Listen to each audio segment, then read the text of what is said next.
எங்கள் அம்மாங்க. எனக்கு 45 வயசு தாண்டி இருக்கேன், எங்கள் அம்மாக்கு 79 வயசுங்க. அந்த அம்மா என்கிட்ட இன்னைக்கும் அறிவுரை சொல்லுது. யாருக்கு? ஊருக்கே போய் பேசுகிறேன் நான். என்ன சொல்கிறாங்க தெரியுமா? ஒரு நாள் சொல்கிறாங்க, ரொம்ப வெளிப்படையாக சொல்கிறேன், என் உறவுகள் தானே நீங்கள், என் ஒரு அக்கா தங்கச்சி கிட்ட பேசுகிற மாதிரி, அண்ணன் தம்பிங்கிட்ட பேசுகிற மாதிரி, பெருந்தகப்பன்மார்கள் இடத்துல பேசுகிற மாதிரி சொல்கிறேன். எங்கள் அம்மா சொன்னாங்க, என்ன லிப்ஸ்டிக்லாம் வச்சுட்டு எங்கே போயிட்டேன்?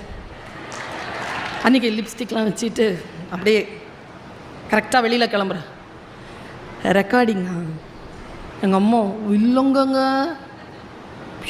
இப்போ கூட காரில் வரும்போது யோசி, எங்கள் அம்மா பற்றி யோசிச்சா சின்ன வயசில் என்ன ஃபோட்டோ ஞாபகம் வருது, என்ன முகம் ஞாபகம் வருதுன்னா, இந்த கண்ணை உருட்டிட்டு அப்படி சொல்லல, அதான் ஞாபகம் வருது. இப்போ கூட எங்கள் அம்மா பற்றி அதான் ஞாபகம் வருது. எப்படிங்க வளர்த்துச்சு எங்கள் அம்மாங்க? இன்னைக்கு வளர்க்க முடியும்? அந்த அம்மா